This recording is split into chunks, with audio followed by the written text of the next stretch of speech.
Jeremy Crow here. Hopefully, there's a couple people awake. Maybe people who aren't in North America that are going to join me tonight on this live stream. The Esoteric Insomniac live stream. I'm here in my car as usual. Actually, on my lunch break for work, which is when I usually do my videos because it's I'm just because I'm such a busy guy, and that's when I have a chance to just do whatever. Usually, sometimes I'm busy during my lunch hour, but yeah, usually I have an opportunity to do a video or something if it's in lunch hour. On my night shifts, I often just go to sleep, but didn't feel like sleeping today, so I thought I would hop on YouTube and do a live stream and see if anybody else was having a hard time sleeping. So I guess not. There's nobody on. It's just me. I'm just talking to myself. Okay, so let's do something, let's talk about something actually interesting rather than my sleep patterns and why I shoot my videos in the car. Actually, moving to a new house, bought a house in, not going to say where, in Ontario, Canada. Going to be setting up a more interesting setting to do my videos in at the new place, the new house. So that'll be cool. I'll have a dedicated area set up in my new house. So, oh, I see somebody's joined me. Welcome, fellow Insomniac. Unless you're in a different part of the world, and then maybe you're just up. Maybe you're just awake. What's going on? Let me know. Without having any other topic, without having anybody talking about anything, I might as well bring up some issues here or concepts. So one thing I've been thinking a lot about is Gnosis and Gnosticism. And in particular, I've been thinking about how Gnosis kind of bridges the gap between the right-hand path and the left-hand path, in a sense. That it's what would you categorize Gnosis or Gnosticism? How would you categorize Gnosticism? Would you categorize it as right-hand path or left-hand path? You know, it kind of straddles the line. Much in the same way that Luciferianism does, I feel. That Luciferianism is generally thought of, for the most part, as a left-hand path. But there is this drive. It's fundamental to Luciferianism, this drive to impart knowledge, to share often forbidden knowledge to humanity, to the masses, to improve the state of humanity, often at great risk to oneself. I mean, just look at the example of Prometheus, the mythological example, Prometheus, right? So he stole fire from the gods and gave it to humanity, taught humans how to manipulate fire, how to use it. And it's information that they were forbidden to know. They weren't supposed to have that knowledge, according to the Olympian gods in that mythology. And Prometheus was punished by the Olympian gods, by Zeus or Jupiter, the king of the gods at the time, for upsetting the status quo, for introducing disruptive knowledge to the system. Take a look at a real life example, Galileo. Galileo, in a time when the church was extremely powerful, and they were killing people for heresy, for disagreeing with them, You had Galileo, who said that the world was not the center of the universe, that the earth revolved around the sun. And of course, that was heretical, but true-ish, you know. Really, you could say that the earth is the center of the universe, and then everything moves around that, and use your calculations to do it that way. It's arbitrary.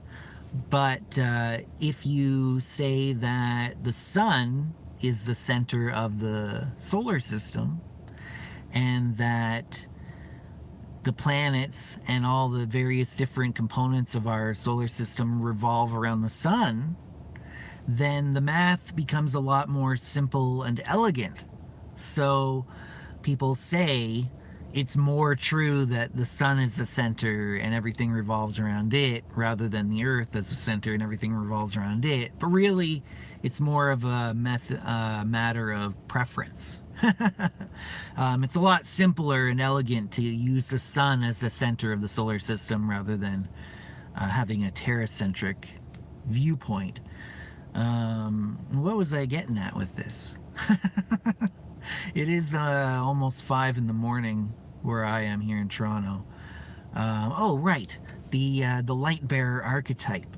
So Galileo, he said this. He said, well, look at the math. You know, it makes way more sense to say that the sun is the center, and that we revolve around it, rather than the other way around. And he was punished for such for providing such forbidden knowledge, so, you know, for introducing information into the system that would upset the status quo. He was a light bearer archetype in the flesh. So this concept that Lucifer, or that Luciferianism, I should say, is left-hand path, but there is this drive, like I said, this drive to share knowledge with humanity for the betterment of humanity as a whole, often at great risk to the light bearer, to the knowledge giver. And so is that really left-hand path? You know, it kind of straddles the line. It kind of defies the line, actually. So we have somebody here, Serge. Oh, hey, welcome back. And Giordano Bruno. Yes, absolutely. That's a good example. Some other ones that I could think of would be, didn't Copernicus get persecuted for what he said as well? Yeah, Giordano Bruno, he was very... Whoops. Did it again. I did it again. Anyways, Giordano Bruno, he was very into memory work, which is excellent work. Talked about like things like the memory palace, and it's extremely esoteric. And I think that a lot of memory work is overlooked. You know, you have classic Freemasonry, the mainstream standard, every small town has a lodge, that branch of Freemasonry, and they are really into memory, and they practice memory, where if you are going to do ritual, you better not be doing it out of a book. You better be doing it from memory. And to get to the next degree, you have to memorize exact word for word, a catechism, you might as well call it. And some branches do actually refer to it as a catechism. But basically like a question and an answer. And you have to memorize the answer word for word. And if you don't get it right, you don't get to go to the next degree. You don't get approved for the next degree. So memory, I feel, is very important. Some people say that consciousness is memory, or that intelligence is memory. That the more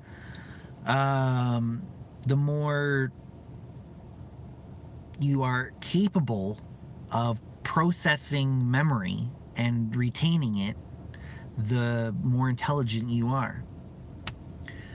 Personality is just memory, really, in a sense. So Serge wrote, like a mantra. No, not like a mantra. More like just a series of questions and answers. What is Freemasonry? And then the canned response that you're supposed to memorize is a peculiar system of morality veiled in allegory and illustrated by symbols. You know, for example, that would be one direct example of something that you have to memorize in Freemasonry to get to the next degree in your examination. So I have 5 people here now. Interesting. So if anybody else has anything they want to say, this is just kind of a random hangout with me in the middle of the night because we can't sleep. Or if you're in a different part of the world, do you just happen to get a chance to live stream with me that I don't usually live stream at this time? So if there's anything you wanted to add to the conversation, we were talking about Gnosis and Luciferianism, and is Luciferianism actually left-hand path? So Serge says, I'm in Norway right now. What time is it in Norway? I'd be interested to know. It's about 5 a.m. here in Toronto right now. Look, the whole problem starts with the Garden of Eden, Serge says. 11, would that be 11 a.m.? Okay, yeah, 11 a.m. Interesting. So you are, I guess, it's probably ahead by 6 hours. Okay, we have SK in Kenya. It's noon. Serge says they were not allowed to eat of the tree of knowledge. Exactly. So that's forbidden knowledge, right? The serpent in Eden is another one of these Luciferian archetypes. And most people consider the serpent in Eden to actually be Lucifer, although there's nowhere in the Bible that says that. There is something in the New Testament, I believe, which makes some kind of reference to the serpent, which some people have interpreted to mean that the serpent in Eden is Lucifer, but it's kind of a bit of a stretch. Lucifer is barely even in the Bible, and when it is in the Bible, it's not referring to the devil. It's a Latin word, and it wasn't in the original version of the Bible, just it got in there when it was translated into Latin. So that wasn't a word that was originally in the Bible. It's been translated, and some words translated as Lucifer.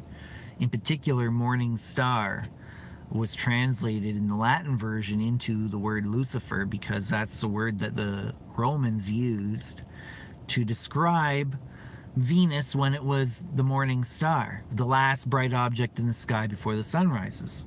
And so that's why sometimes it gets translated in the Bible into the word Lucifer if you look at the Latin version.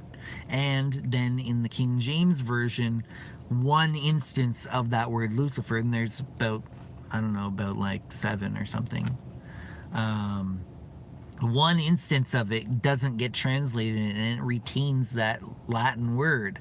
They don't just leave it untranslated into the English, and then that caused all this folklore about who Lucifer is. But it was never the devil. Okay, so we have here, Serge says, I'm interested in simulation theory and Gnosticism. Me too. And those two ideas fit. What do you think about that? A creator that is evil in some way within a higher reality with many creators. Yeah, well, I think that simulation theory fits very well with that, because you have this idea of a demiurge, and that's what they call the false creator, or the flawed creator of the observable universe, you could say. The world of experience is probably a better way to describe it. That this demiurge created this world, almost like, and it ends up being almost like a trap for souls. That's one way of interpreting it, at least. Yeah, matter. Some people say the world of matter, but I believe that the simulation, or whatever you want to call it, I think that it's not just the dense physical matter. I think that it's also the dream world as well, the astral plane. I believe that that's part of the simulation. The cube, the Saturnian cube, and it would be Saturn. Saturn is the demiurge. And if you go back to ancient Mesopotamian religion and mythology, you have the Sumerian texts referring to Enlil. Enlil is the Saturnian figure in that mythology, and he is the one that would be considered the demiurge, I would think. And he is the one that, to me, is like, he's created this prison planet. Is a good buzzword for that. Although it's not just a planet, it's the entire spectrum of the world of experience. So you have this vampiric entity that has trapped us, tricked us into getting caught up in the illusion of the simulation, that we believe that it is real. We believe that it is something that it is not. We don't see through the illusion of it, and we get caught up. And getting really caught up in this simulation makes us act in a way which generates much more intense energies, you could say emotions, right? So we get much more emotionally caught up in the simulation when we believe it's real, right? Think of a dream.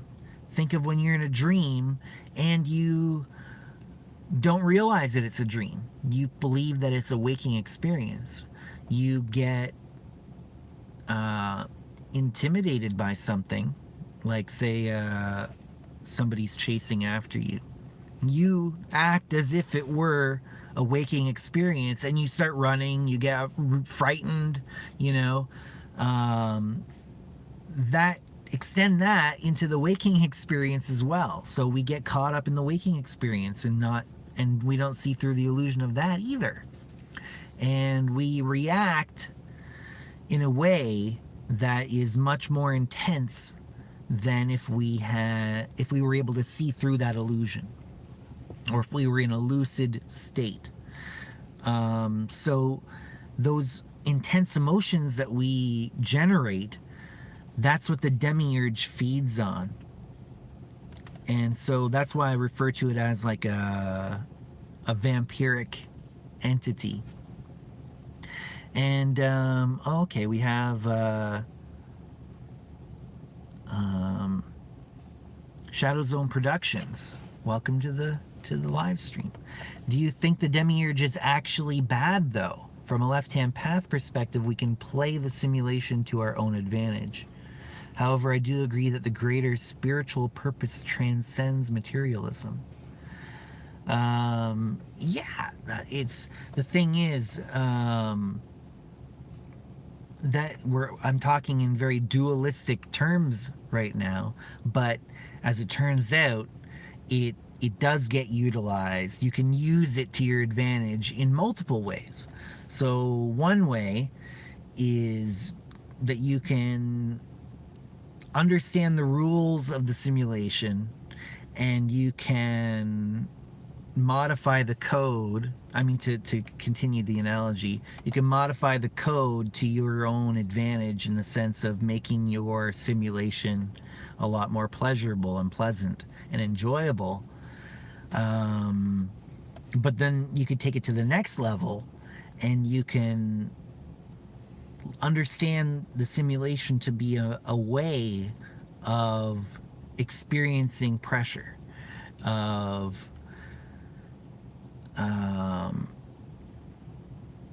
being a way of challenging, of experiencing challenges and being able to utilize it for self-knowledge.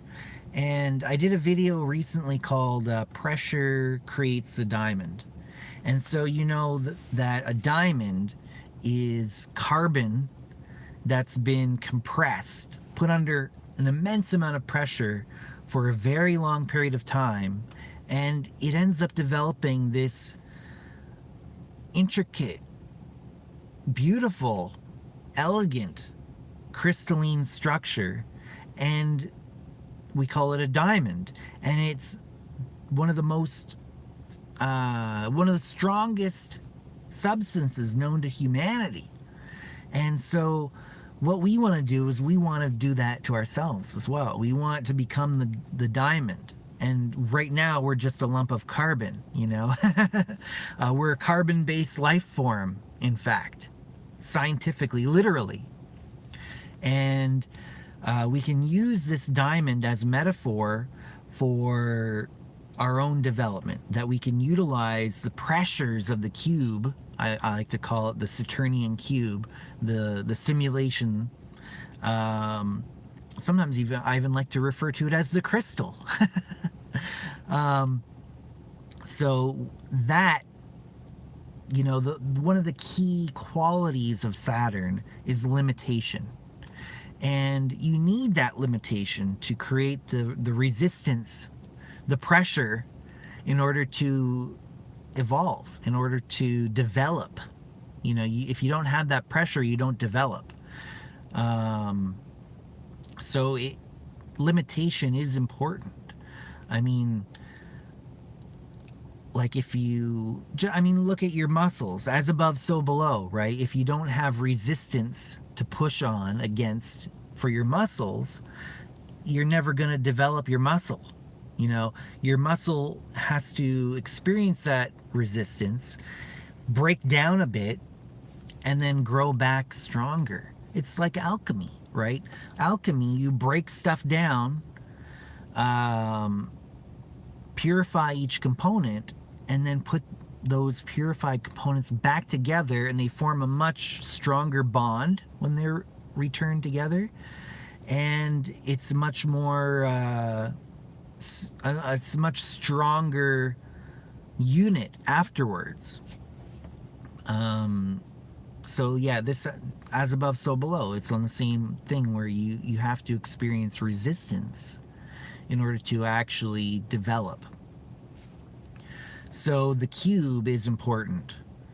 The Saturnian cube is important, although it can feel like it's evil.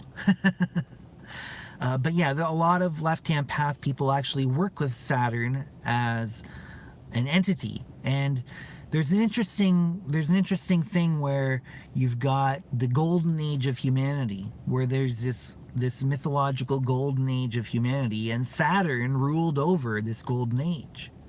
So there was a time when Saturn was thought of as almost like this benevolent dictator, in a sense. almost like actually very much like the Eden story in the Bible, where they've actually taken some of these old mythologies and retold them to make their god look better and things like that, right? But basically you have Enlil from the Sumerian, and then the ancestor tradition, or the descendant of that tradition were the Babylonians. And they changed the name slightly, rewrote some of the myths, and they were calling Enlil El.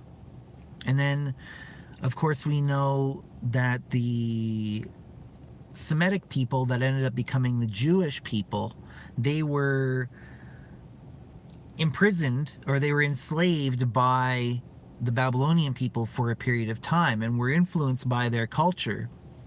And they ended up taking that name El, which, if you go back further, was Enlil. They take El, and that's the name of their main god.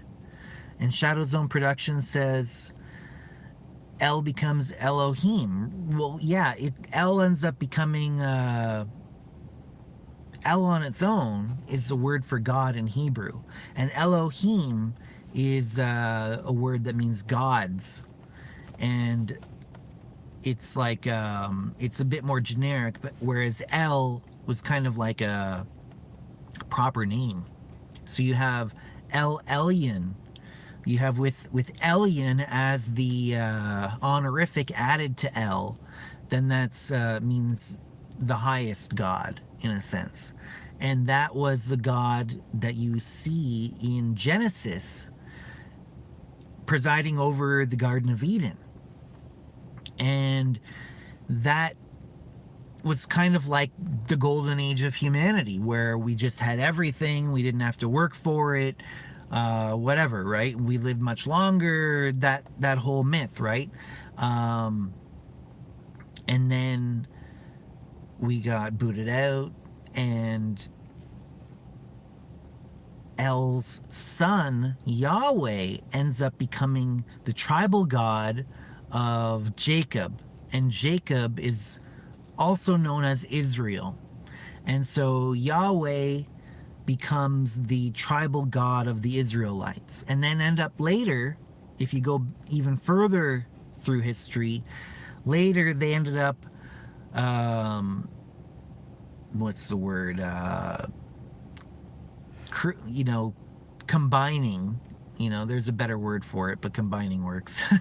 Combining those two gods, Yahweh and El, or El Elyon, into one. They were like, oh no, they're just two different names for the same God. But originally, it was separate names. And you can look, there's even proof in the Bible itself that El Elyon had sons, and he divided the people of Earth, the humans, into tribes, and each one of his sons got as their inheritance one group of people.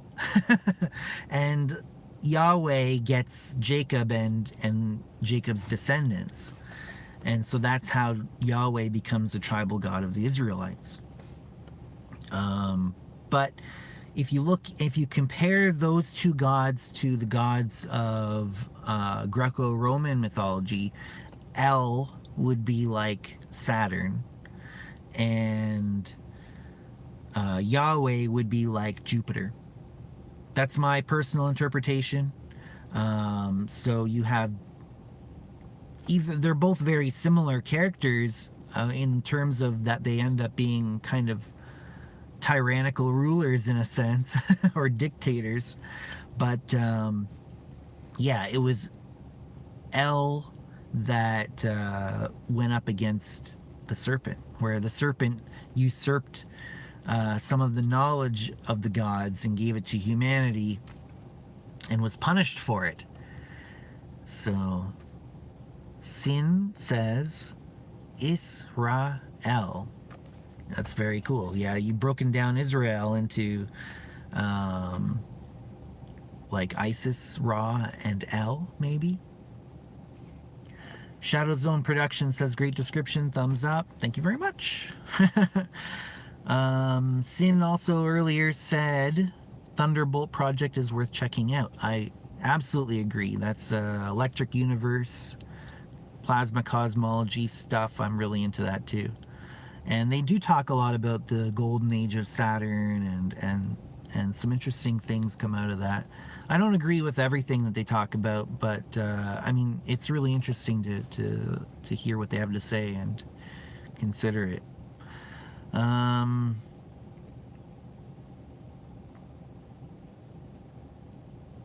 Sin also said you could make a parallel between the old god Odin and Thor with Kronos and Zeus. Absolutely, yeah.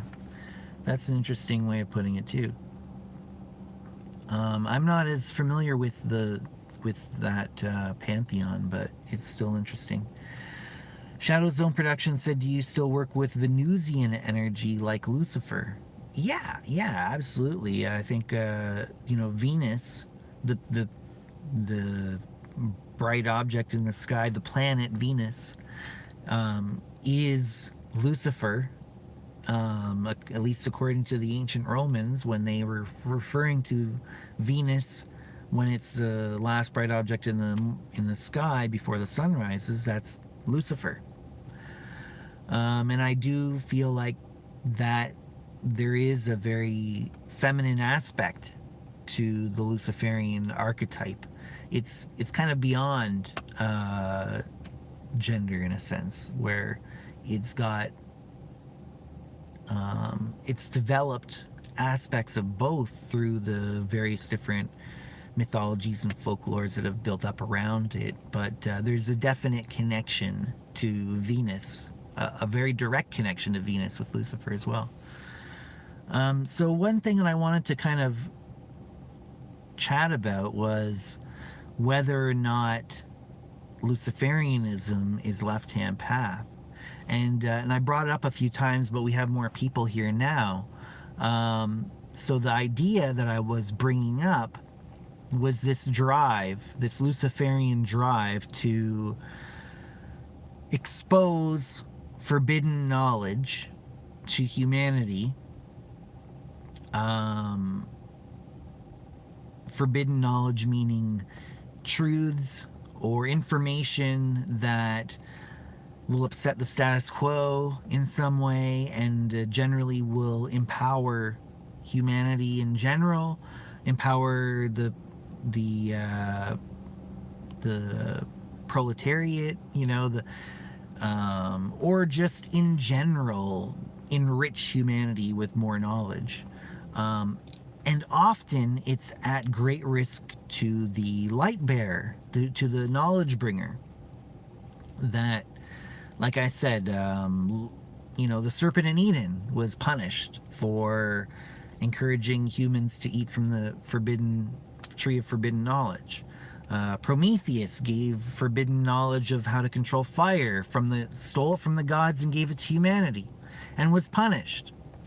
Galileo was a living, breathing man who dared to say that the earth revolved around the sun rather than the other way around, and was punished. There's countless examples of whistleblowers and knowledge bringers that put themselves at great risk in order to get information out that would enrich the knowledge base of humanity in general. Look at the open source software, movement. So this is a very Luciferian drive, and it kind of goes against the whole left-hand path concept of putting the self first. It's almost like self-sacrifice for the greater good of humanity, is it not? So Shadow Zone Productions said, damn, I'm going to have to keep this in mind, honestly. I do love to share my knowledge with those who are willing to listen, though. Truth. Yeah, absolutely. So, I mean, I'm not tied to the idea of being labeled left-hand path. Like, that's not... I don't base my identity, my personal identity, off of the label left-hand path. In fact, I hate the term. I think that the term itself is a horrible term, that it leads people to assume all kinds of wrong things about the left-hand path. That it's the polar opposite of the right-hand path, that if the right-hand path is about being a saint or attempting to be a saint, the left-hand path is about being evil as much as you can. Even the concept that the the left-hand path is a purely selfish path, you know, or that it's focused that the right-hand path is about light workers who shun the darkness, and the left-hand path is dark workers who shun the light. You know, these are all misconceptions that just fall into place because of the word left-hand path in contrast to the right-hand path. You know, I think they're stupid terms. You know, they're borrowed from Eastern tradition, you know, from Hindu Tantra, but in that Eastern version of using those terms, they actually both have the same end goal. They're not even different. They're just two different paths to the same thing, right? So it's not even being used properly in the West, and I think that it causes a lot more confusion than necessary. You know, I think that we should just drop the term altogether. It really bugs me. But it is very convenient because so many people use it, so it's hard to just drop it. You know, even as much as I dislike the term, I still use it a lot. But I feel like the strict definition of left-hand path, does Luciferianism fit in that? With that, I mean, the central core element is the light bearer archetype, is it not? Which is a self-sacrificing archetype. Ultimately, in most of these stories, the character, like Prometheus, does become unbound from the rock or the boulder or the mountain or whatever version you want to talk about. Hercules plays a role in freeing him, and he gains back basically his full stature through the process, but he has to go through that. He has to go through that binding, that he's bound, and you know, and the serpent in Eden is earthbound, right, where he loses his legs and has to crawl on his belly on the earth. It's very symbolic, I think, that it's almost like the left-hand path is about that you have to incarnate deeper into the matter, to enmesh yourself even deeper into the higher dimensional realities. In order to kind of gain something, you have to drop into the abyss, like the fool in the tarot has to go down before it can reach that higher peak. So I do think that kind of is in there. But now, one thing that I like to talk about here, or one thing that I thought about recently, is how Gnosis or Gnosticism in general, it kind of defies definition of whether it's right-hand path or left-hand path, kind of like Luciferianism, where usually people, because Lucifer in modern folklore is so closely aligned with Satan, right, in most people's minds in popular culture, that most people just automatically say, oh, Luciferianism is left-hand path, just like Satanism, right? But there's some very key differences. Like I said, the whole self-sacrifice to bring knowledge to the people. I feel like Luciferianism also defies that strict definition or placement within the left or right-hand path, just like Gnosticism does. And so I feel like I'm going to get back into Gnosticism a lot more.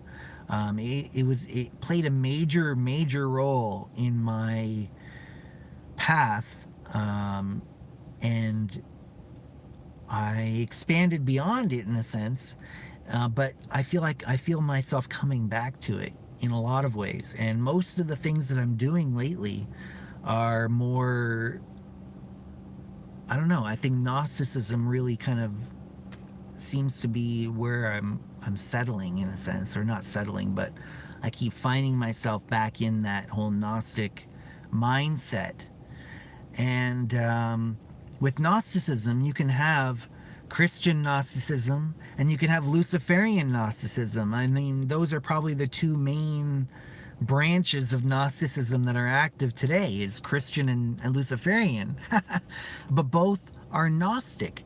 And actually, when I was going through seminary in the Gnostic Church, my bishop knew my thoughts on Lucifer and knew that Lucifer was where, the Luciferian archetype was where my focus was. And he was willing to accept me as a student anyways. He said that he actually agreed with most of what I had said about Lucifer. And that was within the Gnostic Church of the Glorious Christ. So it was kind of a Christian Gnostic church that I went through as a Luciferian, and I was accepted by the bishop in that tradition. And he, we spent a lot of time going through. I mean, I think it was like at least 3 times a month we got together. At least one of them was a private meeting where we would discuss things, just the two of us, and we would perform a Gnostic mass or some other ritual. And then there was also a public mass that we would have for the Toronto congregation. And then there were also related groups such as the Martinist order. So we did Martinist order meetings and rituals that were also related to that whole Gnostic thing. And I went through that as a Luciferian. And I ended up starting a Luciferian study group online. And a bunch of the clergy, including bishops from other Gnostic churches that were in communion with ours, that were, kind of part of the wider Gnostic community that accepted one another as valid, bishops and priests from other branches of the Gnostic church that I was a part of were joining my Luciferian study group online on Yahoo email groups. It was back in the day. And I was using a pseudonym at the time because I wasn't sure how it would get perceived. And then when I saw who was joining it, and I was recognizing the names, I was like, oh, okay, well, I don't need to hide that I'm Luciferian, I guess. And they still wanted to hide that they were interested in Luciferianism, though.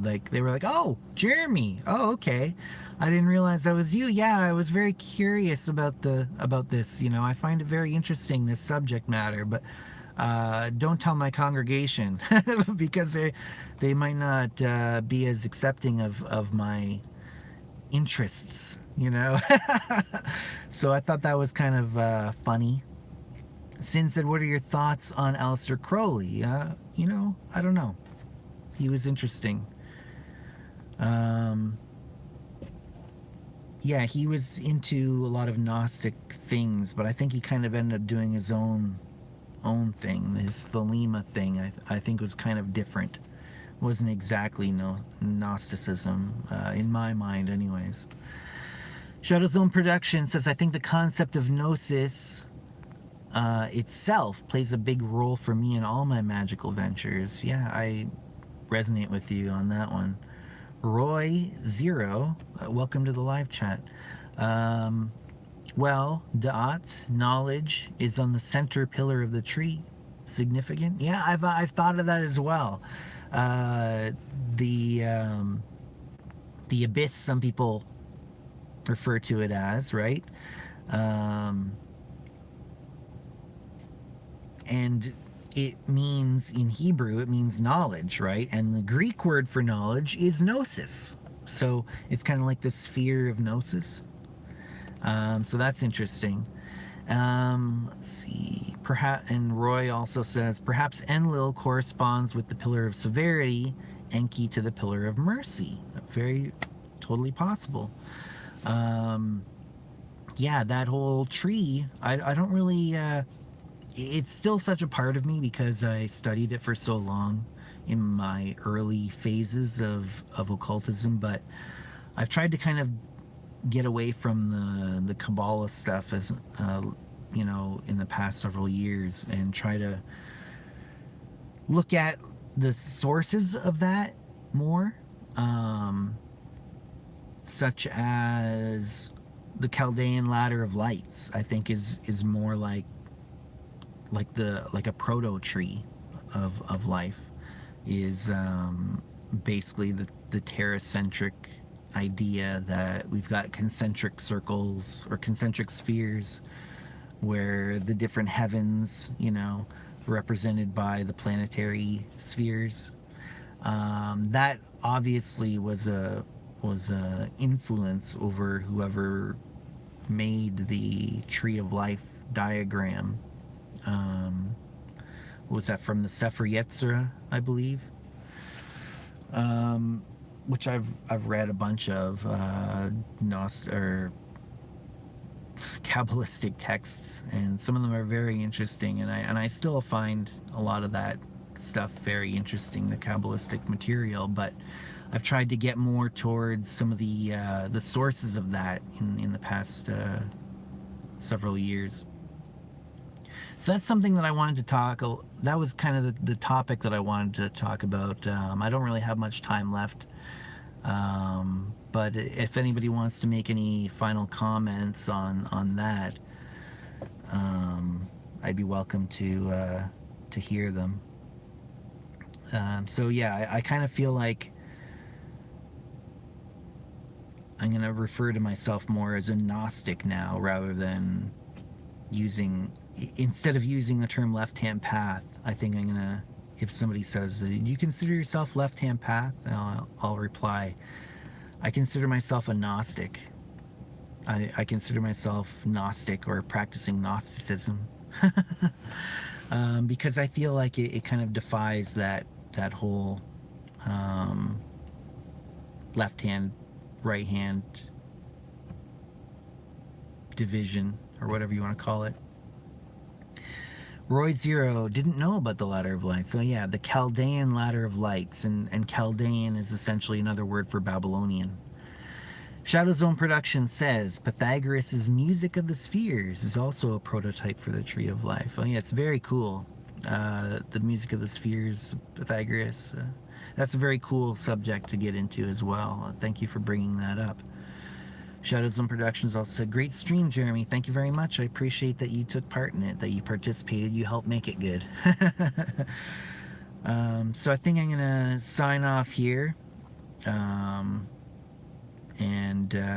just leave you with that concept, that idea of whether or not Luciferianism or Gnosticism or Gnostic Luciferianism, whether that's genuinely a left-hand path or not. So think about that. And if you happen to watch this live stream as an archive later, I'd like to hear your thoughts. Leave me a comment below as well.